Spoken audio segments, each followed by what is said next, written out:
So hello everyone, in this video we are going to cover the LLB third year PL fifth year examination का जो paper है 2020 का। ये Sanjay LLB question bank से ये complete करने वाले हैं, देखते हैं कितने मिनट में होता है। So let's start with it. Administration law is a branch of administration law. किसकी ब्रांच है भाई? एडमिनिस्ट्रेशन लॉ ब्रांच है पब्लिक लॉ की, ध्यान रखना पब्लिक लॉ की। शॉर्टकट भी याद कर सकते हो ए और पी, ठीक है ना, ए और पी। उसके बाद अगर पता है administrative law is a law relating to the administration. Administrative law related to administration है। It determines the organisation power और ड्यूटीज़ को डिटरमाइन करती है। तो डेफिनेशन कौन किसने दी है? केसी डेविस ने दी है।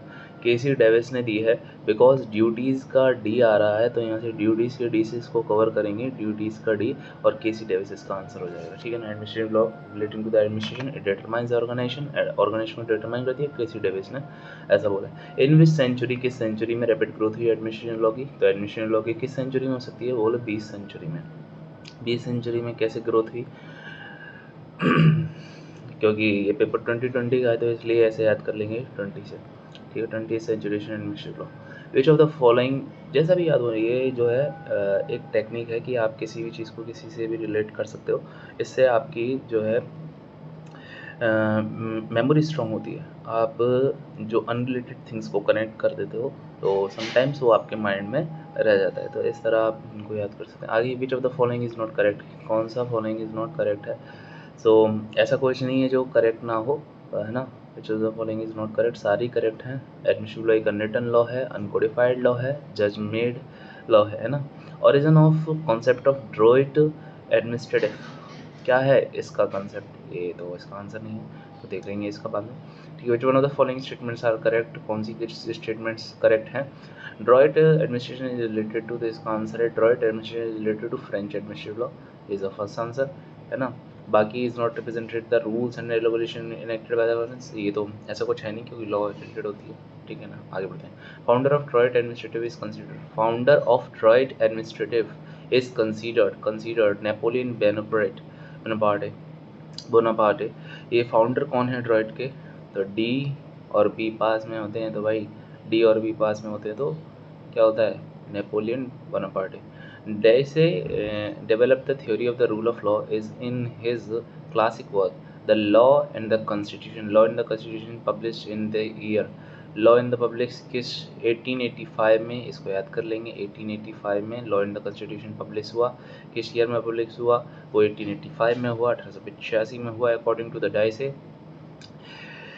डाइसे the rule of the law meaning is क्या? ऑल ऑफ द अबव है, सुप्रीमेसी ऑफ लॉ, इक्वलिटी है before law, predominance of legal spirit है, that's it. Now in which following case, अब 10 MCQ हो रहे हैं हमारे, है ना, 3 मिनट हुए हैं। The following case rule of law has been declared treated as basic structure, ऐसे एज अ बेसिक स्ट्रक्चर, इसका भी आंसर नहीं है, इसका भी आंसर बाद में देखेंगे, ठीक है ना, आप देख लेना, इसका किसी में भी आंसर होगा। In which of the following leading case the apex court said that, the apex court कौन सी होती है? सुप्रीम कोर्ट होती है, सुप्रीम कोर्ट का डिसीजन है, तो ये भी ब्लैंक ही है इसका answer. Doctrine of separation of powers was systematically formulated bye Montesquieu. Montesquieu ने सेपरेशन ऑफ पावर है, SM से याद कर सकते हैं, SM Simon. Simon is a code for it. Separation of powers. That is Simon. Okay. Now rule of law means क्या? Rule of law क्या हो सकता है? तो the rule of law is supremacy of law and the equality of before law. Supremacy of judiciary नहीं बोलता है, ना सुप्रीमेसी ऑफ द पार्लियामेंट बोलता है, सुप्रीमेसी ऑफ द लॉ ही बोलता है, तो रूल ऑफ लॉ तो केवल लॉ ही आएगा। विच of the following book Montesquieu formulated his famous doctrine separation of power? Famous doctrine किस में लिखा है? स्पिरिट ऑफ द लॉ, आत्मा, लॉ की आत्मा में, ठीक है। सेपरेशन ऑफ लॉ में आत्मा को बताया गया, आत्मा और शरीर अलग अलग होते हैं। Who has originated doctrine of rule of law? Doctrine of rule of law किसने बताया? तो डी से। Doctrine of rule of law तो डी से ही बता सकता है ना। Okay, now who said England is not the classic home? England classic home नहीं है, इंग्लैंड घर नहीं है, किसने बोला? प्रोफेसर ओलामन का घर छोटा था तो उन्होंने बोला कि उनका जो है इंग्लैंड क्लासिक होम नहीं है सेपरेशन ऑफ पावर्स का, ठीक है, वहाँ पर सेपरेशन पावर नहीं हो सकती है। ये क्या हुआ? Okay, Now the next thing, which of the following case Supreme Court of India held best that separation of powers is an essential feature, is a part of the basic structure. ये भी blank है, ये देख लेना, ठीक है ना। आगे बढ़ते हैं। तो the next thing, judicial control over delegated legislation is exercised through issue of, okay, issue तो सारी चीज़ों का हो जाता है भाई, बखेरा सारी चीज़ों का खड़ा होता है, रिट्स का, कमीशन का, ऑर्डर्स का, दैट्स इट, ठीक है। Now the next is supreme registration is the law which is, supreme registration is the law which is both A and B, correct है ना, इनेक्टेड बाय द, देखो supreme registration कैसा था, parliament के through, state legislature के through, legislated है, enacted by, okay. Now the next thing, basic reason for growth of delegated legislation in India is increased function of the state, I don't know which is correct. So the judicial control over administration acts in emanate from the doctrine of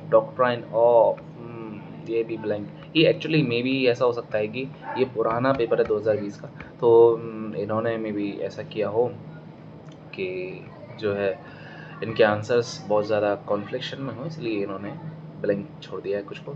anyway जितने हैं उतने करते हैं। विच one of the following is not a basic source of administrative law, basic source क्या नहीं है, custom basic source नहीं है, इस बात को ध्यान में रख लिया जाए, कस्टम बेसिक सोर्स नहीं है, इस बात को पेपर में भी ध्यान रखा जाए, कस्टम बेसिक सोर्स नहीं है। A V Dicey in India rule of law is embodied in, ये एवीडीसी किस में हो सकता है, 13 हो सकता है ना, 13 है ना, AV 13, AV 13, ये कोड याद रखना, AV 13 कॉन्स्टिट्यूशन का, AV 13 rule of law, AV 13, ठीक है bro. Now which of the following reason for growth of delegated legislation, with all of pressure upon parliamentary time and technically emergency, ये सारी चीज़ें। Now which one of the following forms the delegated legislation is correct, all of the above, title based classification, purpose based classification, authority based classification, सारी classification delegated legislation के correct है, okay। which one of the following cases is not related to delegated legislation, ये भी इसका blank का छोड़ दिया इन्होंने answer. Which function can not be delegated, कौन सा फंक्शन डेलीगेटेड नहीं होना चाहिए, है ना।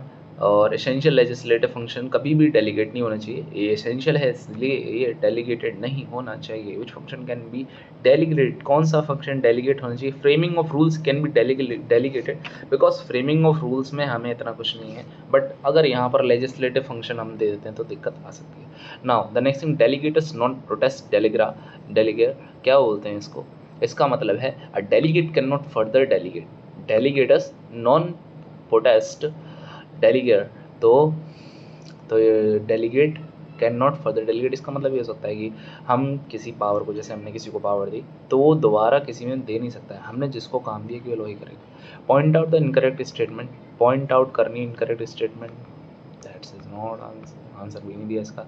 One of the following leading case is related to publication delegated legislation, तो Tulsipur sugar company limited case है ये, लीडिंग केस है डेलीगेटेड लेजिस्लेशन का, तो डेलीगेटेड तो तुलसी में ही होता है ना, ठीक है ना, तुलसी वही, तुलसी रजनीगंधा, डेलीगेटेड लेजिस्लेशन तुलसी रजनीगंधा में होता है, तुलसी के साथ में शुगर मिला हुए तो डेलीगेटेड लेजिस्लेशन आएगा। वाह, which of the following is not correctly matched, ये भी नहीं दिया।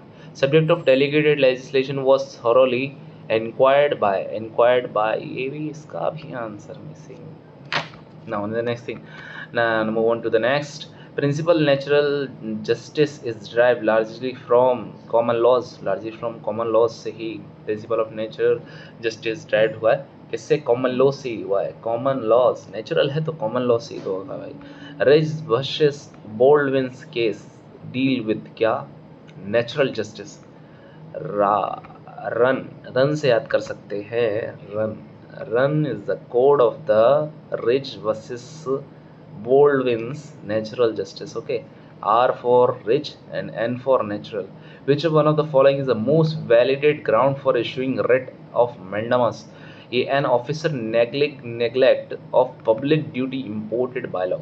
For issuing writ mandamus officer neglect, okay, writ mandamus officer neglect। अच्छा एक बात और, जैसे कभी कभी वी आर इन कन्फ्यूजन कि कौन सा आंसर होगा, तो हम जो सबसे बड़ा आंसर होता है उस पर टिक लगाया, तो कभी कभी सही बैठता है, 90% चांसेस में सही बैठता है। आगे, the ground error of the law apparent on the face of record that's certiorari है। Connective error of law apparent on the face जहाँ पर फेस एंड होता है, जहाँ से लाइन ख़त्म होती है वहीं से सैचुररी की लाइन स्टार्ट होती है ब्रो।